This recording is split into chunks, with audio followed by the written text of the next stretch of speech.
আসুন এবার দেখি সর্বশেষ নবী মুহাম্মদ সাল্লাল্লাহু আলাইহি সাল্লামকে নিয়ে হিন্দু ধর্মগ্রন্থে কি কথা লেখা হয়েছে।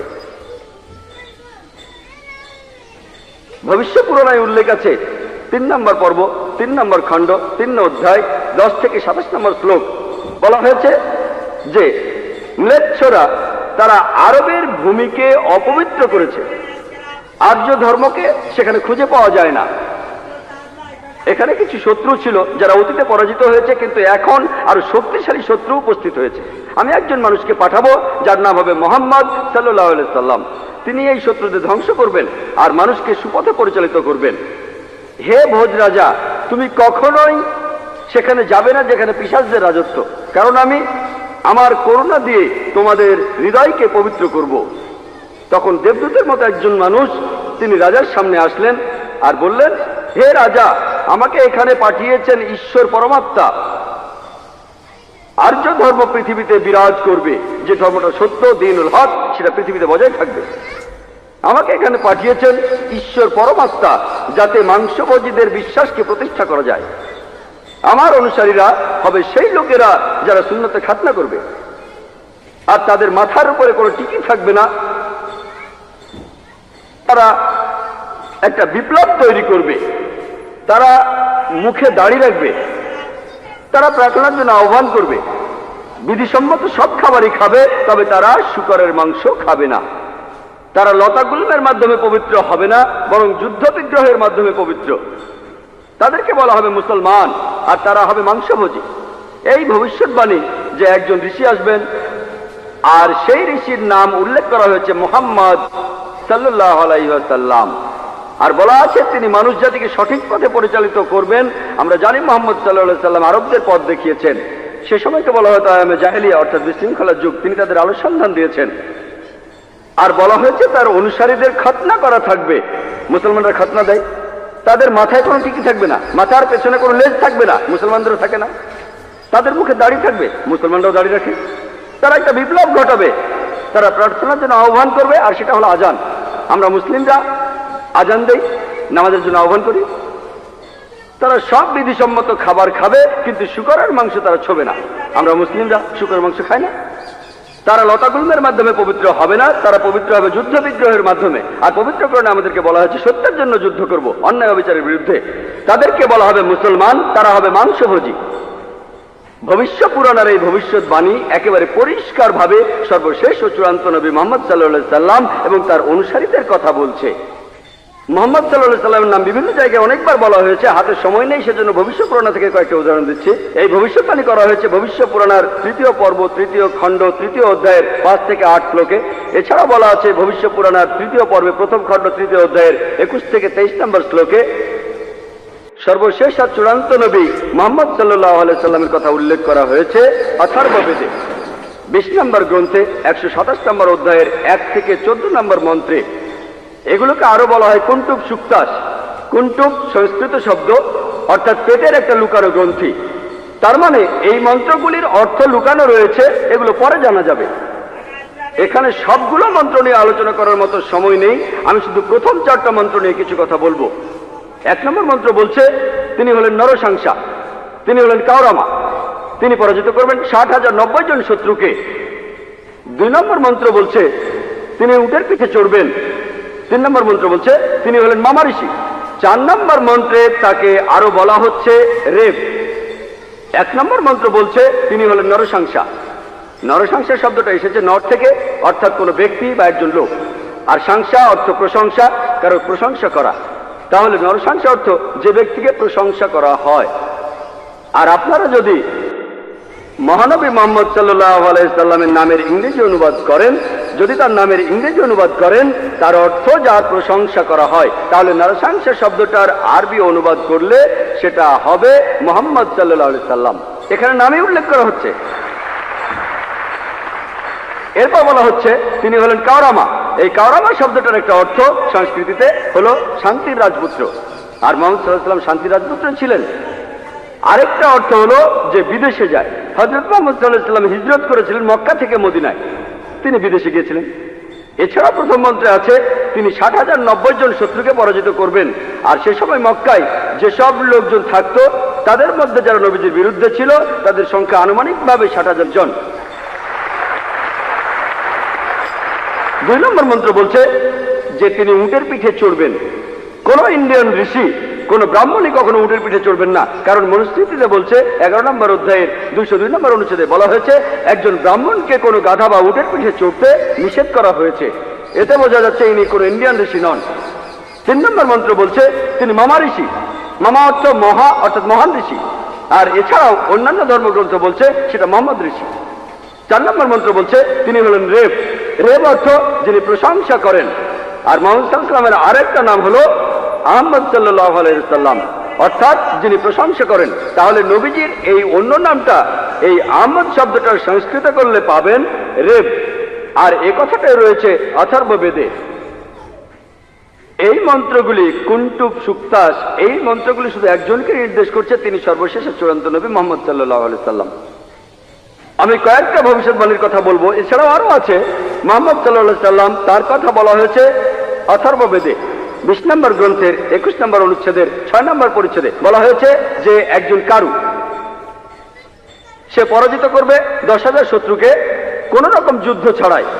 এখানে আহজাবের যুদ্ধের কথা বলা হচ্ছে, খন্দকের যুদ্ধের কথা পবিত্র কোরআনে সূরা আহজাবে আছে। আর কারু সংস্কৃত ভাষায় এর অর্থ যে ব্যক্তি প্রশংসা করে, যেটা মুহাম্মদ সাল্লাল্লাহু আলাইহি ওয়াসাল্লামের দ্বিতীয় নাম আহমেদের অনুবাদ।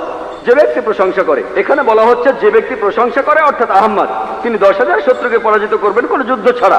আমরা জানি যে খন্দকের যুদ্ধে শত্রু বাহিনীতে আনুমানিক 10,000 সৈন্য ছিল, আর এই যুদ্ধে মুসলমানরা কোনো যুদ্ধ ছাড়াই জিতেছিল।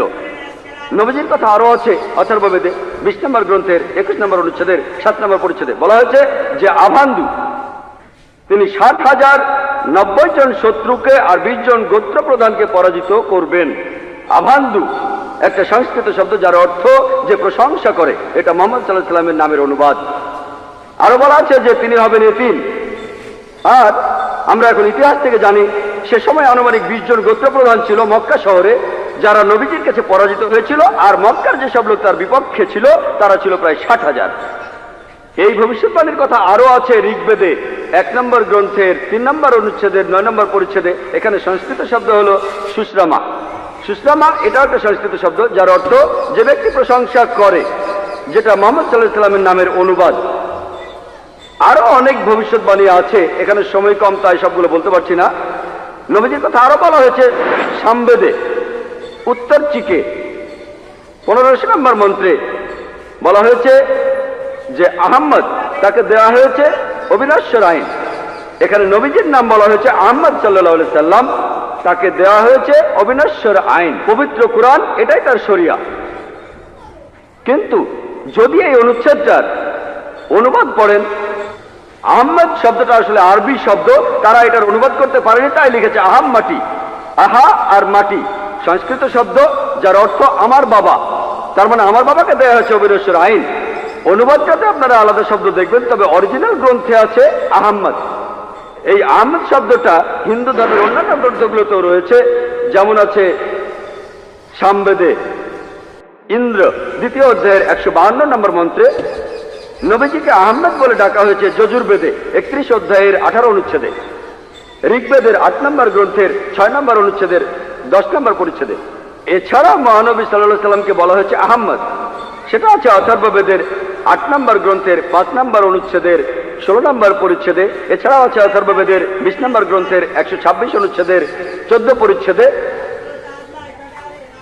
মহানবী সাল্লাল্লাহু আলাইহি ওয়াসাল্লামকে শুধু আহমদ নামে ডাকা হয়নি, আহমদ উনার একটা নাম, তাকে আরো বলা হয়েছে নরসংসা অনেক জায়গায়, হিন্দু ধর্মগ্রন্থের অনেক জায়গায়।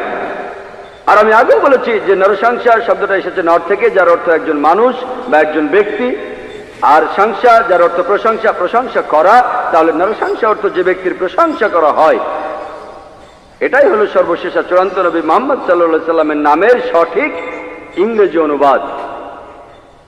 নবীজিকে হিন্দু ধর্মের গ্রন্থগুলিতে অনেক জায়গায় নরসংসা বলে ডাকা হয়েছে।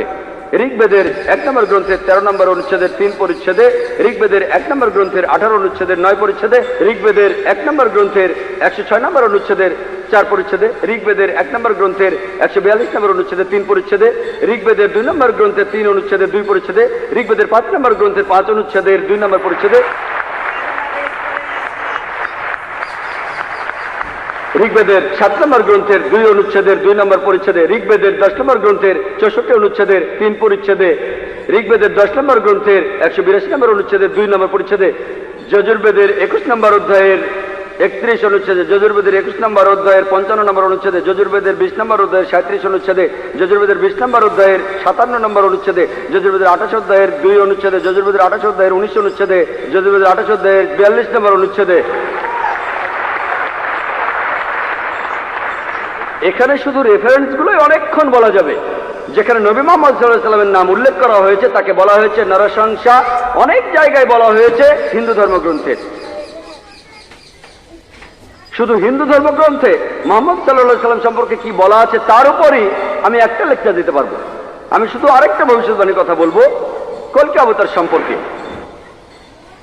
আর নবীজিকে কল্কি অবতার বলা হয়েছে ভগবত পুরাণায় 12 নম্বর খণ্ড 2 নম্বর অধ্যায় 18 থেকে 20 নম্বর শ্লোকে বলা হয়েছে তিনি জন্মগ্রহণ করবেন যার ঘরে তার নাম বিষ্ণু ইয়াস, একজন মহাপ্রাণ ব্যক্তি যিনি শাম্বালা শহরের প্রধান, এবং তাকে যে নামে ডাকা হবে সেটা হলো কল্কি। 19 আর 20 নম্বর মন্ত্র বলছে যে তিনি হবেন এই পৃথিবীর সর্বময় প্রভু।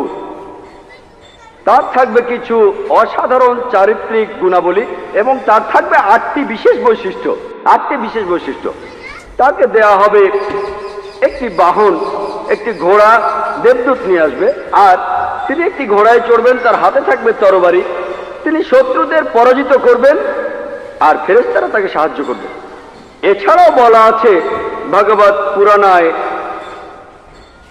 1 নম্বর খণ্ডে 3 নম্বর অধ্যায়ের 25 নম্বর শ্লোকে যে তিনি জন্মগ্রহণ করবেন কলিযুগে। কল্কি অবতার জন্ম নেবেন কলিযুগে, যে সময় রাজারা ব্যবহার করবে ডাকাতের মতো। আর তিনি জন্মগ্রহণ করবেন বিষ্ণু ইয়াসের ঘরে এবং তার নাম হবে কল্কি। একই কল্কি অবতারের নাম উল্লেখ করা হয়েছে কল্কি পুরাণায় 2 নম্বর অধ্যায়ের 4 অনুচ্ছেদে। বলা হয়েছে যে তিনি জন্মগ্রহণ করবেন বিষ্ণু ইয়াসের ঘরে। কল্কি পুরাণা 2 নম্বর অধ্যায়ের 5 অনুচ্ছেদে বলছে তাকে সাহায্য করবে তার 4 জন সহচর তার ধর্ম প্রচার করতে। কল্কি পুরাণা 2 নম্বর অধ্যায়ের 7 অনুচ্ছেদে বলা হচ্ছে যে দেবদূতরা তাকে যুদ্ধক্ষেত্রে সাহায্য করবে। কল্কি পুরাণা 2 নম্বর অধ্যায়ের 11 অনুচ্ছেদে বলছে যে তিনি জন্মগ্রহণ করবেন বিষ্ণু ইয়াসের ঘরে এবং সুমতির গর্ভে। আর কল্কি পুরাণা 2য় অধ্যায়ের 15 অনুচ্ছেদ বলছে যে তিনি মাদল মাসের প্রথম অর্ধাংশে জন্ম নেবেন। শুধুমাত্র কল্কি অবতারের উপরে একটা লেকচার দেওয়া যায়। আমি এখানে সংক্ষেপে কয়েকটা পয়েন্ট বলছি। এই ভবিষ্যৎবাণী এগুলো বলছে 1 নম্বর পয়েন্ট, বলা হয়েছে যে কল্কি অবতার তার বাবার নাম সেটা হবে বিষ্ণু ইয়াস। বিষ্ণু ইয়াসের অর্থ দাঁড়াবে যে বিষ্ণুর উপাসনা করে, যে ঈশ্বরের উপাসনা করে। আর আমাদের প্রিয় নবী মুহাম্মদ সাল্লাল্লাহু আলাইহি ওয়াসাল্লামের বাবার নাম ছিল আব্দুল্লাহ। এটার অর্থ যে আল্লাহর উপাসনা করে, যে ঈশ্বরের উপাসনা করে। 2 নম্বর পয়েন্ট, কল্কি অবতার যে মায়ের গর্ভে জন্মাবে তার নাম হবে সুমতি। যদি আপনি সুমতি শব্দটার ইংরেজি অনুবাদ করেন অর্থ দাঁড়াবে শান্তি। আর আমাদের নবীজির মায়ের নাম ছিল আমিনা, যার ইংরেজি অর্থ করলে দাঁড়ায় শান্তি। এরপরে বলা হয়েছে তিনি যেখানে জন্মাবেন সেই গ্রামের নাম হবে শাম্বালা। শাম্বালা শব্দটার অনুবাদ করলে অর্থ দাঁড়াবে একটি শান্তিপূর্ণ এলাকা। আমরা জানি মুহাম্মদ সাল্লাল্লাহু আলাইহি ওয়াসাল্লাম মক্কায় জন্মেছিলেন। মক্কার আরো একটা নাম ছিল দারুল আমান, অর্থাৎ কোন একটি শান্তিপূর্ণ এলাকা। তাহলে একথাও বলা আছে যে তিনি মক্কায় জন্মাবেন। এছাড়া বলা আছে যে তিনি জন্মগ্রহণ করবেন শাম্বালা শহরের প্রধানের ঘরে। আমরা জানি যে তিনি মক্কার প্রধান ব্যক্তির ঘরে জন্মেছিলেন। তিনি মক্কার প্রধান ব্যক্তির ঘরে জন্মেছিলেন, কুরাইশ গোত্রে জন্মেছিলেন। আরো বলা আছে তিনি মাধব মাসের প্রথম অর্ধাংশে 12 তারিখে জন্মাবেন। আমরা জানি যে মুহাম্মদ সাল্লাল্লাহু আলাইহি সাল্লাম রবিউল আউয়াল মাসে প্রথম অর্ধাংশে জন্মেছিলেন 12 তারিখে। এই ভবিষ্যৎবাণী যে তিনি মাধব মাসের 12 তারিখে জন্মাবেন, এটার অর্থ রবিউল আউয়াল মাসের 12 তারিখে। এছাড়া আরো বলা আছে যে এই কলকি অবতার তিনি হবেন সর্বশেষ ঋষি। ঠিক এই কথাটাই কোরআনে আছে, সূরা আহজাবের 40 নম্বর আয়াতে উল্লেখ করা আছে যে মা কানা মুহাম্মাদুন আবা আহাদিন মির রিজালিকুম ওয়ালাকিন রাসূলুল্লাহ ওয়া খাতামুন নবিয়্যিন ওয়া কানা আল্লাহু বিকুল্লি শাইইন আলিমা। এর অর্থ মুহাম্মদ সাল্লাল্লাহু আলাইহি সাল্লাম তোমাদের মধ্যে কোনো পুরুষের পিতা নহেন, বরং তিনি হলেন আল্লাহর রাসূল এবং তিনি হলেন এই পৃথিবীর চূড়ান্ত নবী, তিনি শেষ নবী। নিশ্চয়ই আল্লাহ সর্ববিষয়ে জ্ঞাত। আরো বলা আছে যে এই কলকি অবতার জ্ঞান আরোহণ করবেন পরশুরামের কাছ থেকে, অর্থাৎ মহান স্রষ্টা। একটা পাহাড়ের উপর আমরা জানি মুহাম্মদ সাল্লাল্লাহু আলাইহি সাল্লাম প্রথম আয়াতটা তিনি পেয়েছিলেন গারে হেরায়, জাবলে নূরে, অর্থাৎ নূরের পাহাড়ে গারে হেরায়। এখানে আরো বলা আছে যে তিনি এরপর উত্তরে গিয়ে আবার ফিরে আসবেন। আমরা জানি মুহাম্মদ সাল্লাল্লাহু আলাইহি সাল্লাম মক্কা থেকে উত্তর হিজরত করে মদিনায় গিয়েছিলেন, তারপর মক্কা জয় করে ফিরে এসেছিলেন। আরো বলা আছে যে এই কলকি অবতার তিনি পুরো পৃথিবীর মানুষের জন্য একটি দৃষ্টান্ত। তার চরিত্র হবে একেবারে নিষ্কলঙ্ক। আল্লাহ পবিত্রকরণে বলছেন, সূরা কালামের 4 নম্বর আয়াতে উল্লেখ করা আছে যে অবশ্যই তুমি অধিষ্ঠিত হইবে সর্বোচ্চ মহান চরিত্রে। এছাড়াও বলা আছে যে কলকি অবতারের 8টি বিশেষ গুণ থাকবে।